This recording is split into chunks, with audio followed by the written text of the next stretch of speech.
Hello दोस्तों, नमस्कार। मैं अखिलेश कुमार आपके अपने YouTube channel Akhilesh coaching centre में आपका स्वागत करता हूं। दोस्तों, अगर अभी तक मेरे चैनल को सब्सक्राइब नहीं किया तो कृपया करके सब्सक्राइब कर लें और बेल आइकन को प्रेस कर लें, ठीक है। अगर आप नया व्यूवर हैं तो कृपया करके इस चैनल से जुड़ जाएं, क्योंकि इस चैनल पर आपको एनटीपीसी से रिलेटेड टारगेट को अचीव करने के लिए हम प्लानिंग यूज़ कर रहे हैं। तो मैं यही चाहता हूं कि आप इस चैनल को सब्सक्राइब कर लें और बेल आइकन को भी प्रेस कर लीजिएगा नोटिफिकेशन पाने के लिए, ताकि मैं जैसे भी वीडियो अपलोड करूं आपके पास नोटिफिकेशन प्राप्त हो सके, ठीक है। तो आज से मैं एनटीपीसी के रिलेटेड क्वेश्चन लाने वाला हूं। जैसा जैसा क्वेश्चन अब एनटीपीसी में पूछा गया था, बोले तो 2016 में जो भी एग्ज़ाम में क्वेश्चन आ चुका है उन सारे क्वेश्चन को मैं करवाने वाला हूं। लगभग 75 डेज है और मैं प्रत्येक दिन 10 क्वेश्चन करवाने वाला हूं, यानी कुल मिला के लगभग 750 क्वेश्चन हो जाते हैं। अगर आप इस 750 क्वेश्चन को सॉल्व आउट कर लेते हैं तो मेरे ख्याल से आपको एनटीपीसी में मैथ से एक भी क्वेश्चन छूटने वाला नहीं है, ये मैं गारंटी के साथ कह सकता हूँ, ठीक है। तो आप इस चैनल से जुड़ जाएं और जितने भी लोग देख रहे हैं चैनल को सब्सक्राइब कर लें। साथ में वीडियो अगर अच्छा लगेगा तो लाइक ज़रूर चाहिए, और आप उन दोस्तों में शेयर कर सकते हैं जो एनटीपीसी के एग्ज़ाम में लगे हुए हैं। तो मेरे ख्याल से आप ऐसा अवश्य किए होंगे। तो चलिए, आज का पहला क्वेश्चन जो कि आपके स्क्रीन पर दिखाई पड़ने वाली होगी, ठीक है। तो आपके स्क्रीन पर आपका क्वेश्चन दिखाई पड़ रहा होगा। चलिए हम लोग एक एक करके उसे सॉल्व करने का प्रयास करते हैं। और ये सारा क्वेश्चन जो आपको दिखाई पड़ने लगेगी, ये सारे क्वेश्चन आपको एनटीपीसी 2016 में लिया गया क्वेश्चन है। मैं प्रत्येक शिफ्ट का क्वेश्चन लाने वाला हूँ, प्रत्येक शिफ्ट का क्वेश्चन करवाने वाला हूँ, ठीक है। तो आप आज के बाद यानी आज के दिन भी आप ये देखेंगे कि एनटीपीसी में किस तरह का क्वेश्चन पूछा जाता है। आप उसे एवरेज लेकर के चलना है, और ज़्यादा पढ़ने से कोई फ़ायदा तो है नहीं। क्योंकि हमें फोकस किस पर करना है, एनटीपीसी पर करना, न कि हमें और एग्ज़ाम पर करना। क्योंकि अब की बार एनटीपीसी पार, जैसा कि मेरा स्लोगन है, अब की बार एनटीपीसी पार। इसका मतलब ये है कि लगभग जो एम्बिशन है वो एम्बिशन को अचीव करना है। तो इसके लिए कुछ नहीं, जितना भी क्वेश्चन बताया जाता है वो बहुत ही इंपॉर्टेंट क्वेश्चन है, और ये सारे क्वेश्चन एनटीपीसी के एग्ज़ाम में पूछ लिया गया क्वेश्चन है, ठीक है। तो चलिए, पहला क्वेश्चन आपके स्क्रीन पर दिखाई पड़ रहा होगा। कह रहा है 4 + 2x - 3x² एवं -5x + x² - 2x² के योगफल में से, ठीक है। तो योगफल में से है, तो जैसा जैसा क्वेश्चन कह रहा है वैसे से लिखते जाएंगे बारी बारी से। बनाने का यही कंडीशन है और कोई बात नहीं है। बनाने का यही कंडीशन है और कोई बात हो ही नहीं सकता है।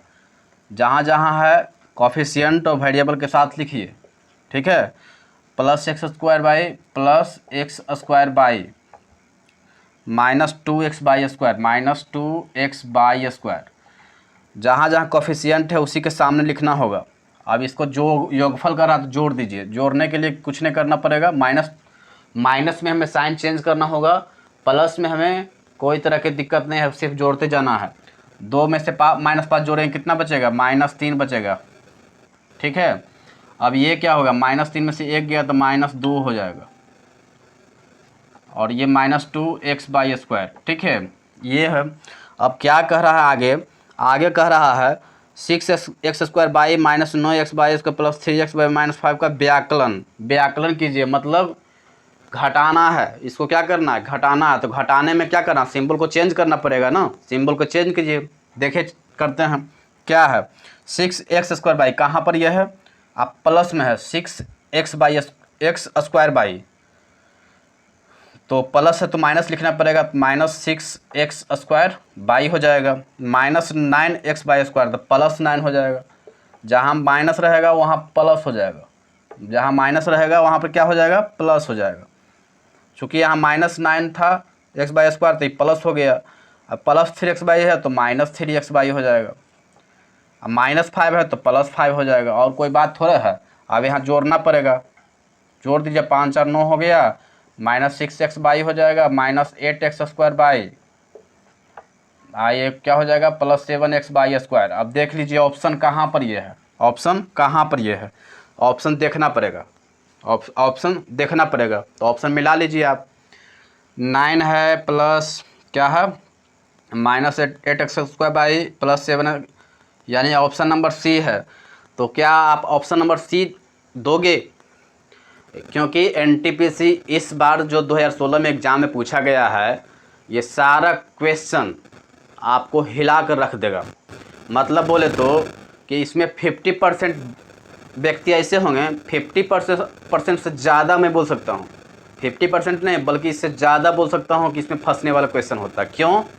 क्योंकि ऑप्शन देखिए, ऑप्शन में ही 50% छट जाएगा। जैसे देखिए ऑप्शन सी में दिया हुआ है, आपका रिजल्ट कहाँ पर होगा, चूँकि सी देखिए कहाँ पर है, क्योंकि बहुत लोग क्या मारेगा, यहाँ सी मार देगा, जबकि सी बिल्कुल गलत है। आप फंस गए यहाँ पर, क्योंकि हमें ऑप्शन देखना पड़ेगा सबसे पहले करेक्ट क्या है। तो करेक्ट सी वाला है, और सी वाला देखिए किस में है, डी में है ना, तो डी मेरा करेक्ट आंसर होगा, ना कि सी होगा। ठीक है, तो मेरे ख्याल से एनटीपीसी फंसाने का बेहतर प्रयास किया है। एनटीपीसी जैसा क्वेश्चन अप्लाई कर रहा ना ऑप्शन से, अगर फर्स्ट बार अगर कोई व्यक्ति एग्ज़ाम दे रहा होगा तो निश्चित तौर पर फंसेगा वो। क्यों? क्योंकि ऑप्शन ही ऐसा है, एनटीपीसी ऑप्शन ही ऐसा प्रोवाइड किया है कि बच्चे 50% फंसेंगे, और यह गारंटी के साथ कर सकता हूँ मैं। ठीक है, तो यहाँ पर जितने भी एनटीपीसी के एग्जामिनी हैं, आपसे हम्बली रिक्वेस्ट है कि आप एग्ज़ाम सेंटर पर जाइएगा तो निश्चित तौर पर सबसे पहले ऑप्शन पर विशेष ध्यान देना। ऐसा ना कि फटाफट बन गया और बस क्लिक कर देना, ऐसा काम नहीं करना, पहले ऑप्शन देख लेना, क्योंकि ऑप्शन आपको गलत कर सकता है। ठीक है, चलिए दूसरा क्वेश्चन आपके स्क्रीन पर दिखाई पड़ रहा होगा। दूसरा क्वेश्चन आपके स्क्रीन पर दिखाई पड़ रहा होगा, बनाने का प्रयास करें। आपके 5 सेकेंड आपको दिया जाएगा हर एक क्वेश्चन पर। ठीक है, हर एक क्वेश्चन में आपको इससे पहले ट्राई करें, कम से कम 5 मिनट तक ट्राई करना पड़ेगा, है ना, सॉरी 5 सेकेंड तक। चलिए दूसरा क्वेश्चन आपके स्क्रीन पर कह रहा है, एक व्यक्ति 5 किलोमीटर प्रति घंटा 5 किलोमीटर प्रति घंटा की चाल से चलता है, मतलब चलता नहीं, रनिंग कर रहा है, वो चलेगा थोड़े, 5 किलोमीटर प्रति घंटा थोड़ा चलेगा। क्वेश्चन में थोड़ा सा मैटर समझिए। कह रहा है एक व्यक्ति 5 किलोमीटर प्रति घंटा की चाल से चलता है, यानी रनिंग में है वो, एवं एक पुल को 18 मिनट में पार कर लेता है। मतलब एक पुल है, ठीक है, 5 किलोमीटर 1 घंटा में जाता है। बात पहले समझिए, मैथ कहता है कि हमें समझकर बनाओ, हमें समझकर बनाओ, हमें अगर नहीं समझोगे नहीं बनेगा। ठीक है, रटोगे क्या, कितने क्वेश्चन में रटोगे, टर्न अगर क्वेश्चन में कुछ हट के दे देगा ना तो फंस जाओगे तुम। ठीक है, तो बेहतर होगा ये कि किसी भी क्वेश्चन को करो तो सबसे पहले पूरी तरह से पढ़ के काम करो। ठीक है, बेहतर यही होगा। चलिए, एक व्यक्ति 5 किलोमीटर प्रति घंटा, घंटा में कितना मिनट होता है, 60 मिनट होता है, तो 60 मिनट में कितना जा रहा है, 60 मिनट में 5 किलोमीटर जा रहा है ना, तो 1 मिनट में कितना जाएगा, 5/60 किलोमीटर जाएगा, जाएगा कि नहीं जाएगा। तो कितना कर रहा है, 18 मिनट में ना, तो 18 मिनट में निकाल दीजिए, हो गया।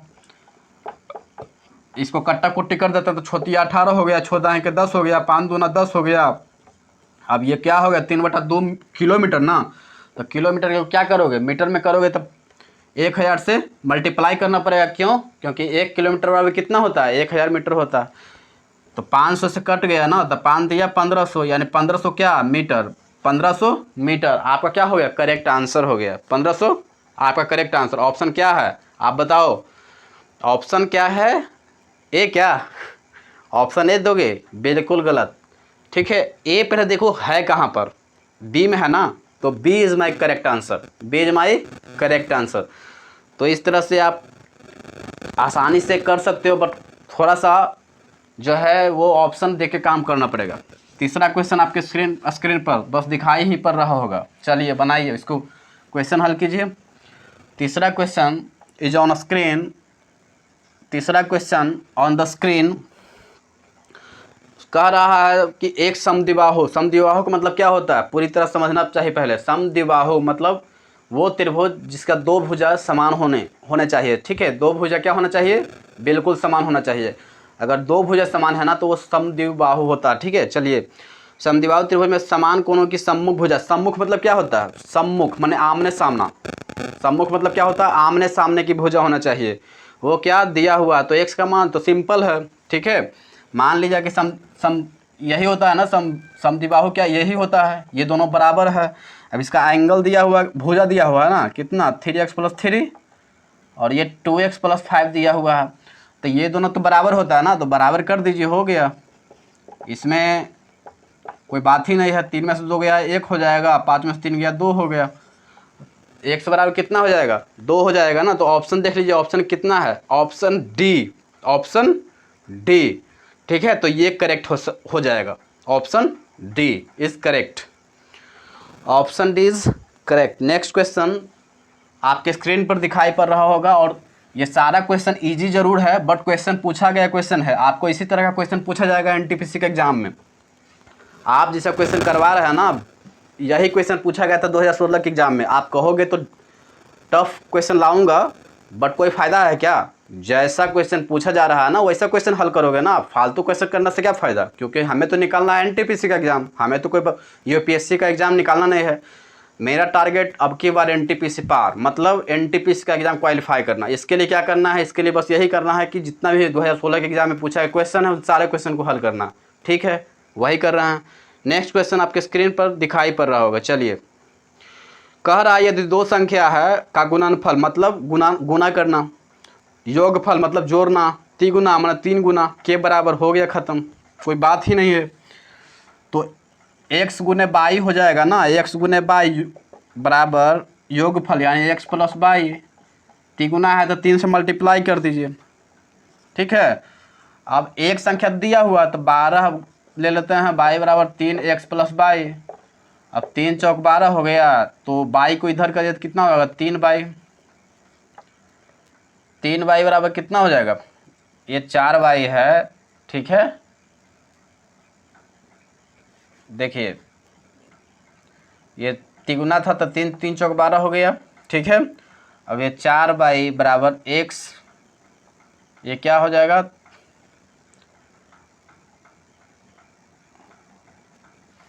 एक मिनट इसको ऐसे करते हैं, x गुने बाई तो 12 बाई बराबर 3 गुने x + बाई, 3 चौक 12, 4 बाई बराबर x + 12 यानी 12 हो जाएगा ना, x का मान क्या है 12, 12 + बाई।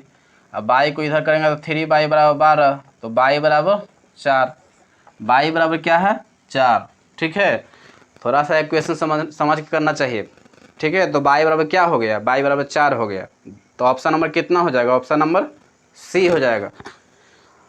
अगर अच्छा लग रहा है तो चैनल को सब्सक्राइब कर लें और लाइक भी कर दें, ताकि मुझे मोटिवेट मिले और आपके लिए एनटीपीसी के रिलेटेड जितना भी क्वेश्चन है आपको दे सकें ला करके, ठीक है। चलिए, नेक्स्ट क्वेश्चन आपके स्क्रीन पर दिखाई पड़ रहा है, नेक्स्ट क्वेश्चन आपके स्क्रीन पर दिखाई पड़ रहा होगा। यदि 30 व्यक्ति प्रतिदिन 7 घंटा काम करते हुए एक काम को 15 दिन में समाप्त करते हैं, मतलब एक 30 व्यक्ति है, ठीक है, 30 व्यक्ति 7 घंटा रोज दिन काम करता है और 15 दिन में कंप्लीट कर देता है, तो उसी काम को 25 व्यक्ति कितने घंटा काम करें कि 12 दिन में काम समाप्त हो जाएंगे। मैंने एक फार्मूला कल बताया था, M1D1H1 बराबर M2D2 H2, इसका फार्मूला मैंने ऑलरेडी बता रखा। अगर पिछला वीडियो टाइम एंड वर्क का नहीं देखें तो कृपया करके वो वीडियो भी देख लें, ताकि आपको फ़ायदा हो सके और एनटीपीसी का एग्ज़ाम निकालने में आपको पूर्ण रूप से क्या कर सके, फ़ायदा कर सके, ठीक है, पूर्ण रूप से क्या कर सके, फ़ायदा कर सके। चलिए, तो उसी फॉर्मूला पर मैं डिराइव कर देता हूँ, क्या बताया था, M1D1H1 बराबर क्या हो गया M2D2 H2, ठीक है, यही फार्मूला है और इसी फार्मूला पर हमको डिराइव करना पड़ेगा, सोल्व करना पड़ेगा, ठीक है। तो 30 हो गया गुने 7 हो गया गुने क्या 15 बराबर हो जाएगा 25 गुने 12 और गुने h। अब h का मान निकाल लीजिए, भागा हो जाएगा, भागा हो जाएगा ना, तो भागा कट्टा कुट्टी करना है बस, और तो ज़्यादा कुछ करना नहीं, सिर्फ कट्टा कुट्टी करना है। तो कट्टा कुट्टी कर दीजिए। 5 तिया के 15, 5 के 25, 5 6 का 30, 6 दूना 12, 7 21/2 कितना हो जाएगा 10.5, यानी 10.5 घंटा। 10.5 घंटा यानी 10.5 घंटा में क्या हो जाएगा, 10.5 घंटा में वो कंप्लीट कर देगा काम को। क्लियर, ठीक है। अब इस वीडियो का मैं आज आखिरी क्वेश्चन ले रहा हूँ, ठीक है, क्योंकि मैंने आज सिर्फ 5 ही क्वेश्चन करवा रहा हूँ। तो आने वाले दिनों में मैं 5 क्वेश्चन बढ़ा दूंगा, चाहे 2 क्वेश्चन बढ़ा दूंगा, बट हमको प्रत्येक दिन 10 क्वेश्चन को हल करना पड़ेगा, क्योंकि एग्ज़ाम का डेट आ गया है। दिसंबर में एग्ज़ाम है, 15 दिसंबर से स्टार्ट हो रहा है, 15 दिसंबर से लिंक भी आ गया है, स्टेटस भी बहुत लोग देख लिए होंगे। तो मेरे ख्याल से इसमें जुड़ना पड़ेगा, स्ट्रगल करना पड़ेगा। और 15 दिसंबर बहुत ज़्यादा दिन तो है नहीं, दिन निकलते देरी लगता थोड़े, कितना दिन है, मुश्किल से 60-65 दिन पड़ रहा। तो अच्छा से क्वेश्चन करना पड़ेगा, ठीक है। तो लास्ट क्वेश्चन आपके स्क्रीन पर दिखाई पड़ रहा होगा, चलिए इसको भी बना देते हैं, है ना। इसको भी क्या करते हैं, इसको भी बना देते हैं, है ना। तो 2 उम्मीदवार है के बीच एक चुनाव हो रहा है, ठीक है। एक चुनाव में उम्मीदवार क्या हो सकते हैं, बहुत सा हो सकते हैं। एक चुनाव में उम्मीदवार कितने हो सकते हैं, बहुत हो सकते हैं। लेकिन इस क्वेश्चन में क्या कह रहा, 2 उम्मीदवारों के बीच हुए एक चुनाव में डाले गए कुल मतों के 1/6 भाग मत अवैध है। अवैध का मतलब क्या होता है, अवैध का मतलब वो होता है जो मत का प्रयोग नहीं किया गया। अवैध का मतलब क्या होता है, अवैध का मतलब वो होता है जिसका मत का प्रयोग नहीं किया गया, वो अवैध हो जाता है। उम्मीदवार ए ने वैध मतों के 8/15 भाग मत प्राप्त किया, ठीक है। मतलब ये हुआ कि ए जो व्यक्ति है ना, ए जो मतदाता है, ठीक है, उसको मतलब 8/15 भाग मत प्राप्त किया, ठीक है। और बी ने 4900 मत प्राप्त किया। तो डाले गए कुल मतों की संख्या ज्ञात कीजिए। इजी है, मान लीजिए कि मत कितना है, मान लिया कि मत क्या है, 1 है, मतलब एक ही वोट है, एक ही वोट पर काम कर लेते हैं हम, ठीक है। एक ही वोट पर, आप कहोगे सर एक वोट पर कैसे काम होगा, तो हाँ हो जाएगा। मान लीजिए कि आपके गांव की जनसंख्या है 1500, मान लीजिए कि आपके गांव की जनसंख्या है 1500, हम क्या उसको 1 नहीं मान सकते हैं, 1500 को हम 1 मान लेंगे, क्या दिक्कत होता, कोई दिक्कत नहीं। मैथ तो नचा देना है ना, मैथ की दृष्टिकोण से मत देखिए, मैथ को ईजी दिमाग में लीजिए और उसको फटाफट कीजिए, वही तो मैथ है ना। समझिए फटाफट कीजिए, समझिए फटाफट कीजिए, असली मैथ वही है, ठीक है। तो चलिए, 2 उम्मीदवार के बीच हुए एक चुनाव में डाले गए कुल मतों के 1/6 भाग मत अवैध है। अब मत टोटल मत क्या है, 1 है। अब 1 का 1/6 यानी कितना, 1/6, ये क्या है, ये अवैध मत है। ये क्या है, अवैध मत है। मतलब क्या, मतलब ये कि ये इसका प्रयोग नहीं किया गया है, ठीक है। अवैध मत है, इसका प्रयोग नहीं किया गया, तो कितना किया जाएगा, प्रश्न ये उठता है। तो वैध मत कितना हो जाएगा, 6 में से गया 5, यानी 5/6 क्या इसका प्रयोग किया जाएगा, 5/6 इसका प्रयोग क्या किया जाएगा। चलिए, उम्मीदवार ए ने वैध मतों के 8/15 भाग मत प्राप्त किया। उम्मीदवार ए जो बोल रहा है ना, वैध मत कितना है, 5/6 है। अब 5/6 के 8/15 ये क्या किया, इतना मत प्राप्त किया, ओके ना, इतना मत क्या किया, प्राप्त किया। अब इसको कट्टा कुट्टी कर देते हैं, 5 तिया 15, 2 4, ये 3 हो जाएगा ना, यानी 4/9 ये क्या किया है, ये ए ने प्राप्त किया। तो शेष जो बचेगा वो बी करेगा ना, शेष जो बचेगा वो कौन करेगा, वो बी करेगा। अब शेष कैसे करते हैं, इसमें से इसमें घटा दीजिए, शेष निकल जाएगा। तो 5/6 और -4/9, और ये कौन कर रहा है, ये तो बेचारा बी कर रहा है ना। तो बी कितना प्राप्त किया, 4900 ना, तो 4900 हो गया। अब इसको घटाओ जोड़ घटाओ कर दीजिए, 9 5 45, अब 45 में से 24 गया तो कितना, 45 में से 24 गया तो 21 हो जाएगा। तो 21 बराबर 4900, 21 बराबर कितना, 4900। अब कट्टा कुट्टी करते हैं तो 7 या 21 हो जाएगा, 7 7 49 हो जाएगा, यानी 3 बराबर 700। 3 बराबर कितना, 700, देख लीजिए। और नीचे में क्या होगा, 54 ना, 54 को छोड़िए रहा था कि, तो 9 6 54, 3 से काट 18 बार में कट गया, यानी 1 बराबर कितना चला है, 1 बराबर 18 × 7 कितना, 18 × 5 = 90, 18 × 6 = 18, 18 × 7 = 26, यानी 12600 ना, यानी 12600। अब ये 12600 जो आया वो क्या आया बताइए, 12600 आया जो क्या आया, 12600 जो आ गया वो क्यों आया भाई, ऐसा क्यों आ गया, आप माइंड करो कि 12,600 आया, आखिर क्यों आया, कैसे आ गया 12,600। तो एक का आया ना, एक का आया 12,600, मेरा कुल मत था एक माने थे। अब यहाँ तो कुल मत आ गया ना एक, लेकिन यहाँ तो बोल रहा है कितने मत पर आ गया। प्रश्न ये उठता है कि डाले गए कुल मतों की संख्या क्या है। तो भाई जो मत डाला जाएगा उसी काउंट करोगे ना। अब मान लिया जाए कि आपके गांव की जनसंख्या 1500 है, लेकिन 1500 गांव की जनसंख्या, उसमें तो 2% पड़ा ही नहीं। तो जब 1500 का 2% नहीं पड़ेगा, यानी 1500 का 2% कितना, 1500 का 2% 30 होता है। अब 30 मत तो पड़ा ही नहीं, तो आखिर 30 मत नहीं पड़ा तो उसको काउंट कैसे कर सकते हो आप। प्रश्न यहाँ क्वेश्चन ये अप्लाई होता है कि आखिर 30 मत का प्रयोग नहीं हुआ तो आखिर 30 मत इसको माइनस करोगे ना, तब तो 1500 में अब 30 माइनस को 1470 हो जाएगा। अब आपके गाँव के रियल मत जो है, रियल मत कितना है, 1470 हो गया। उसी तरह से जितना पड़ेगा उसी पर काउंट करोगे ना। पर कितना रहा है, पर रहा तो 5/6। अब क्या करोगे, 5/6 जो है उसका निकाल दोगे, उसका क्या करोगे, उसको निकाल दोगे। अब 6 से काट दीजिए, 6 दूना 12, ये हो जाएगा 21/5 यानी 10,500, 10,500। अब ये 10,500 क्या है, आपको वो मत है जो पड़ा गया है, इतना मत पर ही हमको काम करना है, इतना मत पर ही काम हुआ है। यानी 10,500 जो मत है इसी पर हमको जीत हार करने थे। मतलब कुल मत जो है मेरे पास कितना